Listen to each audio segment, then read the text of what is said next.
Hello and welcome to the News Project Live on GNAT-TV's Facebook page. I'm Andrew McKeever, the news director at GNAT-TV's News Project, and it's a pleasure to be back with you again on Friday, December 10th.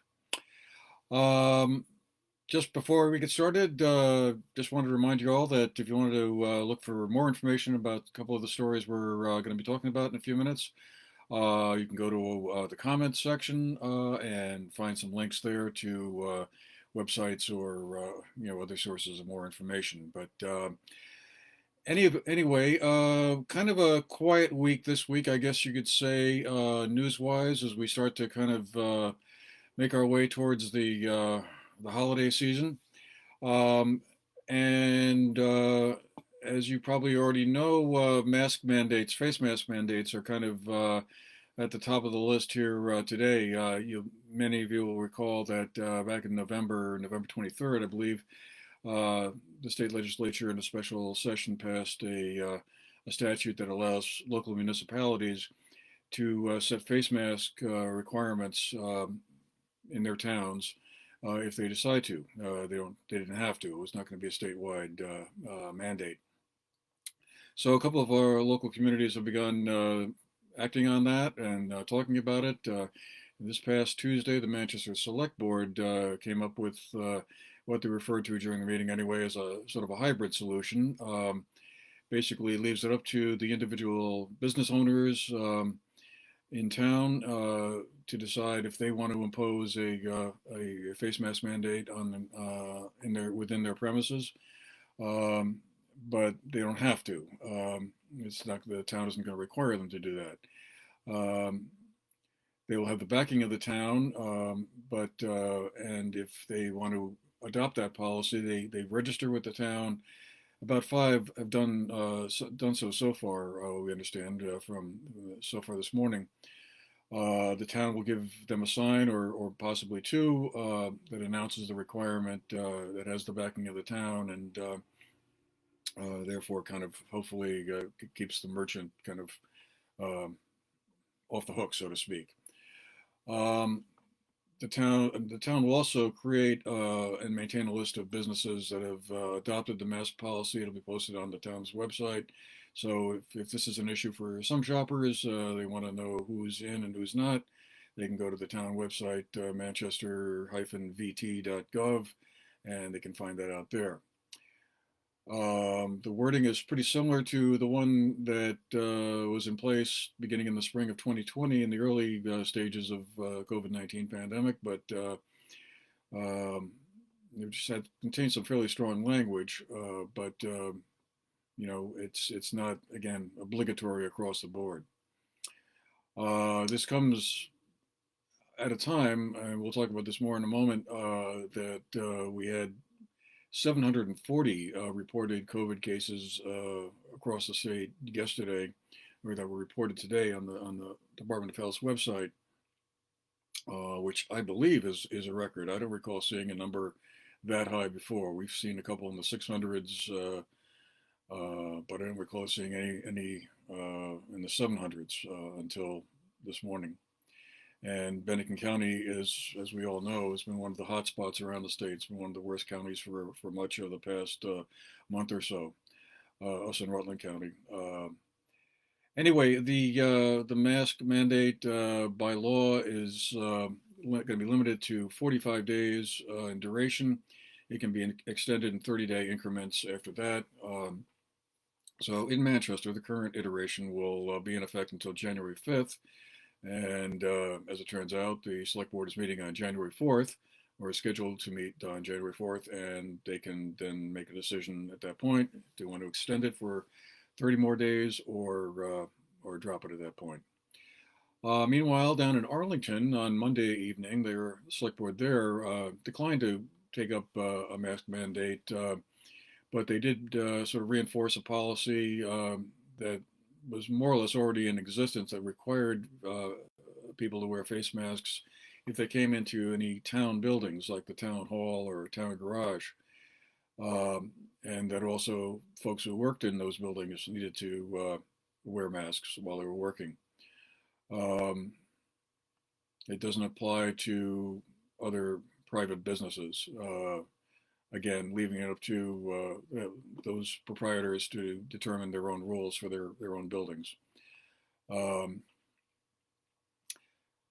if someone's coming to the town hall and has some business and for whatever reason can't or doesn't want to comply with the rule, they have to make arrangements with the town clerk or whoever they're coming to see, uh, and perhaps conduct the business so through the window or outside or whatever may be necessary. So yeah, that's basically what we've seen so far. Shasbury also had a meeting back in November, and they adopted the guidance from the Vermont League of Cities and Towns for their face mask policy. So they have something in place as well. So turning to the COVID numbers, as I said, not a great day yesterday. 740 new cases were reported, 78 folks in the hospitals across the state. 24 of those cases are folks in ICUs, intensive care units. We also saw an uptick, believe, of three more deaths since yesterday. That would take us to 429 all told. Yesterday, Thursday, the 9th of December, was also not a great day either. 467 new cases reported, which at one point would have been an eye-popping number. Um, and there were 426 deaths as of yesterday. Um, on the vaccine front, good news. Basically, over 94% of Vermonters aged 12 and older are partially or fully vaccinated. 47% of Vermont children aged 5 to 11 have received at least one dose. So, as state officials have been saying over and over, the epidemic at this point is kind of one primarily affecting folks who are unvaccinated, although, of course, we know that folks who have gotten vaccinated can also get the disease, but not as negatively, I guess, or not as bad. Looking a little more closely at the numbers in Bennington County, there were 28 new cases yesterday, taking us to 615 over the last 2 weeks. Meanwhile, up in Rutland County, the numbers are 90 new cases yesterday, 858 over the past 2 weeks, which I believe puts them in the dubious category of being in second place behind Chittenden County, which had 93 new cases and 926 over the past 2 weeks. But if you look at it from a per capita basis, the population of Chittenden County is much greater than Rutland County. So per capita level, Rutland County is doing quite a bit worse. Over in Windham County, the numbers are 52 new cases yesterday, taking them to 332 over the past 2 weeks. Vermont, at one point we were doing very well on this whole front, but at this point now we are the fifth highest for COVID cases based on a per capita basis per 100,000 residents. Although we also are one of the lower states in terms of hospitalizations per capita. So on it goes. Meanwhile, schools are beginning to implement the test to stay plan. We have a segment in the works on that. Should have that out to you sometime next week. It's a program that is designed for unvaccinated students to be determined if they are are positive or negative, if they're if they need to be sent home, and also if close contacts to those students need to be sent home.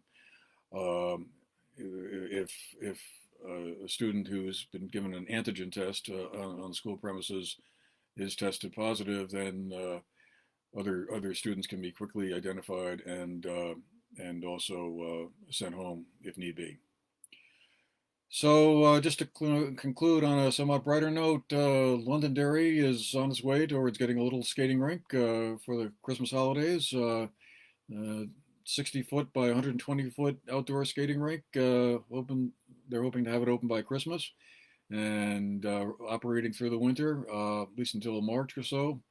It'll be at the Mountain Marketplace behind let's see, Jake's restaurant there. and materials have been purchased, and the site is being prepared. They got donations more than they needed to fund the cost of it. Got about $6,500 on a GoFundMe page, so it's on the way. So that'll do it for today. Again, check out our comment section if you wish to get more information on some of these stories. Also remind you that GNAT now has a really great events calendar posted on its website. You can go there to gnat-tv.org. You'll find all the stories and other pieces we have out there, as well as the events listing. So hope you have got some fun plans ahead for the weekend. And the weather's supposed to warm up. Going to be kind of interesting. I think I heard up in the 50s or 60s, so that'll be kind of nice, I think.